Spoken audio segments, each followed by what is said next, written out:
గారు అలానే మన మిత్రులు ఎన్టీఆర్ శ్రీనివాసరావు మోహన్ రావు గారు అందరికీ ఈ సన్మాన సభ ఏర్పాటు చేసినందుకు ఇది నిజంగా నాకైతే ఒక ఇప్పుడు 15 సంవత్సరాలు అయింది నేను సంస్థ నుంచి బయటకు వచ్చేసి ఇటువంటి విషయాలు అసలు స్టేజీ మీద కూర్చొని మాట్లాడటం అనేది మర్చిపోయా అసలు నా ఇదిలో లేదు అసలు మర్చిపోయి కూడా దశాబ్దం దాటి 15 సంవత్సరాలు అయింది నేను బయటకు వచ్చి.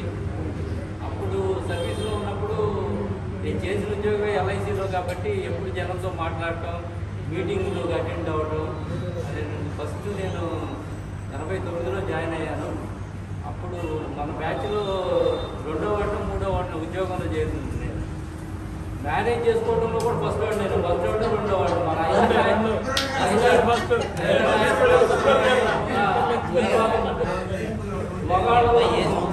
మగాళ్ళలో 3వ స్థానంలో ఉంటారు. 1986లో పెళ్ళయింది. అప్పుడు ఎంత 21 బాల్య వివాహం లాంటి అందుకని ఏంటంటే అది చేసుకోవడం నిజంగా బ్లెస్సింగ్ ఇన్ డిస్గైజ్ అంటారే. అంటే ఒక విధంగా ఏంటంటే మనం ఏదో తప్పనిసరి పరిస్థితుల్లో చేసుకోవాల్సి వచ్చింది, కానీ చేసుకున్న తర్వాత చాలా నాకు అది ఉపయోగపడింది. ఎందుకంటే నాకు చాలా సహకరించి మన మగ్గం పనిలో సహకరించి ఇంటి దగ్గర నేను చదువుకోవడానికి పెళ్ళైన తర్వాత నేను పీజీ చేశాను. అదే పెళ్ళి మ్యారేజ్ అయిన తర్వాత నేను ఎంఏ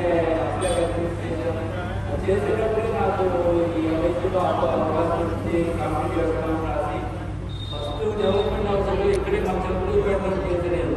15 సంవత్సరాలు ఫస్ట్ డెవలప్మెంట్ ఆఫీసర్గా చేశాను. అక్కడి నుంచి జనరల్గా డెవలప్మెంట్ ఆఫీసర్గా చేసిన వాళ్ళు ఎవరు కూడా ప్రమోషన్ లేదు. ఎందుకంటే అది చాలా రూపరేట్ జాబ్. మనకు శాలరీతో పాటు ఇన్సెంటివ్ బోనస్ కూడా వస్తుంది. దానికి అలవాటు పడిన వాళ్ళు ఎవరు కూడా ఆ ప్లేస్ వదిలిపెట్టుకోవాలి. ఆ డెవలప్మెంట్ ఆఫీసర్ స్టేట్లోనే దాంట్లో ఆ స్టేజ్లోనే ఉంటారు.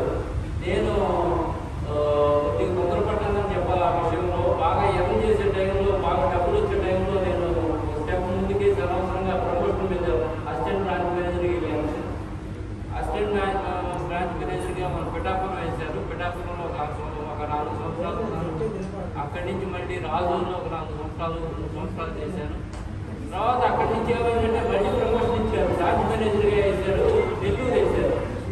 అది నాకు అంతుపట్టని ఉద్యోగానికి వేశారనమాట. బ్రాంచ్ మేనేజర్గా ప్రమోషన్ ఇచ్చారు, కానీ ఒక రకంగా నాకు ఉద్యోగం అది తలకెక్కల.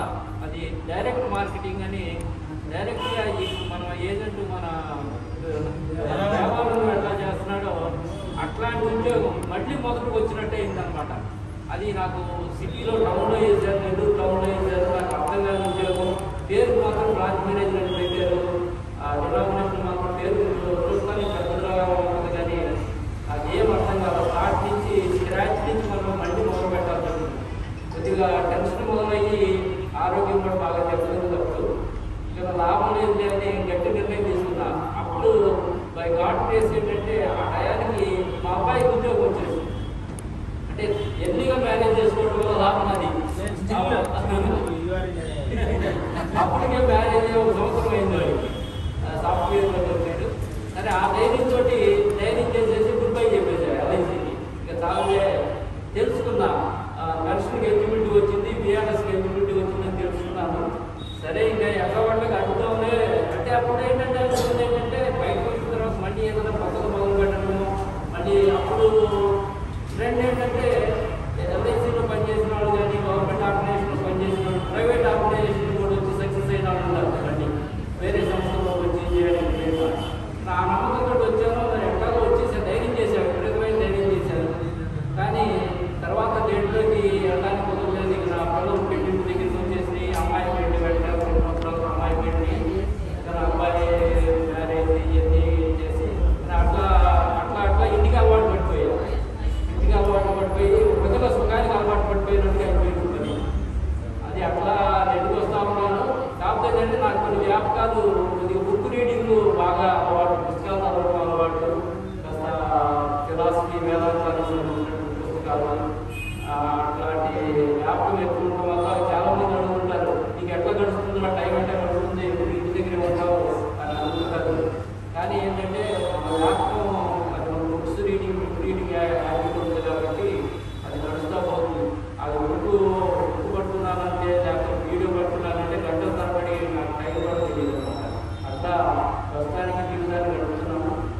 వెంకటేశ్వర రెడ్డి